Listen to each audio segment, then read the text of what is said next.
நம் வாழும் இந்த உலகத்தின் எதிர்காலம் எப்படி இருக்கும் என்பதை அறிந்து கொள்ள கடந்த காலத்தை புரிந்து கொள்வது மிகவும் அவசியம். சில நேரங்களில் பல்வேறு காரணங்களுக்காக உண்மை இருட்டிலிருந்து விடுகிறது.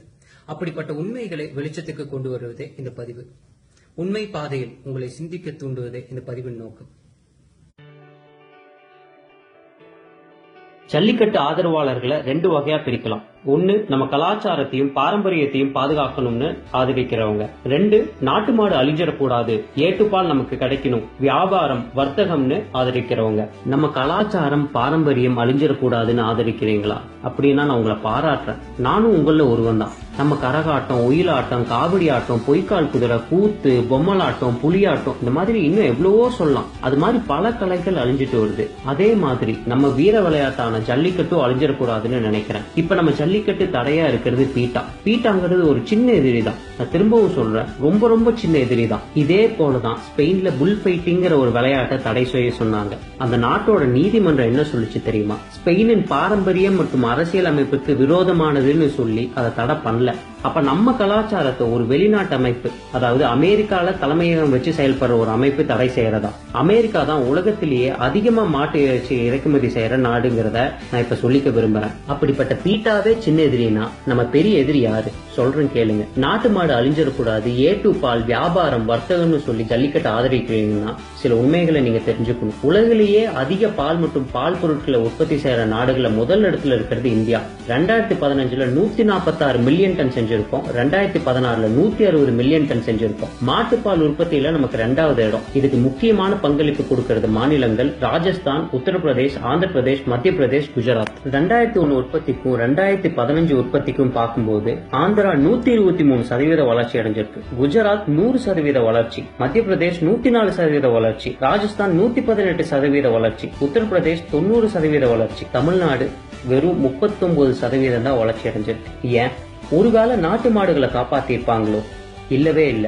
100 வருஷத்துக்கு முன்னாடி 130 நாட்டு மாடு இனங்கள் இந்தியாவில இருந்துச்சு. ஆனா இப்ப வெறும் 37 இனங்கள் தான் இருக்கு. தமிழ்நாட்டுல ஆவணமா இருப்பது ஆலம்பாடி, காங்கேயம், புள்ளிக்குளம், உம்பளச்சேரி, பரப்பூர், மலைமாடுங்கிற 6 மாடு இனங்கள் தான். அதுலயும் புள்ளிக்குளம் வேகமா அழிஞ்சிட்டு வருது. 90களில் 90,000 மாடுகள் இருந்தது, இப்ப வெறும் 21,000 மாடுகள் தான் இருக்கு. ஆவணம் செய்யற முன்னாடியே புங்கனூர், நாட்டான், துஞ்சித்தலை, தொண்டைநாடு, தென்பாண்டி, தம்பிரான், இருச்சலை, மணப்பாறை, வடக்கரை, கொல்லிமலைன்னு பல மாடு இனங்கள் அழிஞ்சிருச்சு. நீங்க கேட்கலாம், நம்ம அரசாங்கம் இதுக்காக எந்த திட்டமும் போட கிடையாதான்ட்டு. 91க்கு மேல வந்த எந்த அரசாங்கமும் நாட்டு மாடை பாதுகாக்கணும்னு ஒரு திட்டம் கூட போட கிடையாது. உங்க மனசுல தோணும், ஜெயலலிதா ரொம்ப தெய்வ பக்தியுடையவங்களே, அவங்க எதுவும் செய்யலையான்ட்டு. அவங்க அரசாங்கம் என்ன செஞ்சதுன்னு நான் சொல்றேன். தமிழர்களோட கலாச்சாரமும் பாரம்பரியமும் ரொம்ப பழமையானது. என்னதான் இந்து மத அறநிலையத்துறை ஆங்கிலேயர் காலத்திலேயே தொடங்கினாலும் இந்த திராவிட ஆட்சியில தான் கோவில் சொத்துக்கள் அதிக அளவுல அபகரிக்கப்பட்டதா ஒரு புலிவரம் சொல்லுது. 2013 கடைசியில திருவானமலை கோவில் கோஷலால இருக்கிற மாடுகள் பல திடீர்னு இறந்து போக மெட்ராஸ் ஹைகோர்ட் அறநிலைத்துறை கீழ் வரும் கோவில் உள்ள கோஷலாக்களை ஆய்வு செய்ய உத்தரவிட்டது. பல கோடி வருமானம் வரும் கோவில்களுக்கு கோஷலாவை பராமரிப்பது பெரிய விஷயம் இல்ல. ஆனா ஆய்வின் முடிவுகள் ரொம்ப அதிர்ச்சியை கொடுத்தது. கோவிலில் மக்கள் காணிக்கையா கொடுக்கிற மாடுகள் நிலை ரொம்ப மோசமாக இருந்தது. மாடுகள் பல நாள் பட்டினி போடப்பட்டு இருந்தன. மாடுகளால நடக்கவோ சாப்பிடவோ கூட முடியல. சில காட்சிகள் இதோ.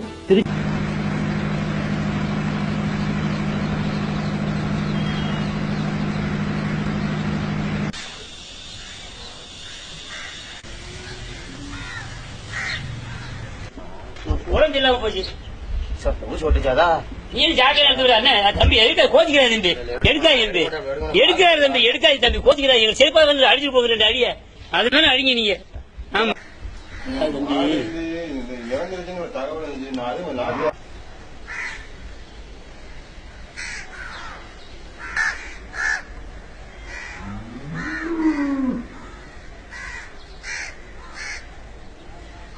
திருச்செந்தூர் முருகன் கோவிலுக்கு காணிக்கையாக வந்த 5389 மாடுகள் காணவில்லை. ராமேஸ்வரம் சரங்கப்பள்ளி பெருமாள் கோவில், சுவாமிமலை முருகன் கோவில், ஸ்ரீரங்கம் கோவில்களுக்கு காணிக்கையாக வந்த பல ஆயிரம் மாடுகள் பற்றி எந்த விவரமும் கோயில் அதிகாரிகளிடம் இல்லை. இந்த மாடுகள் அனைத்தும் அடிமாட்டுக்கு கொடுக்கப்பட்டதாக ஆய்வின் முடிவுகள் கூறின.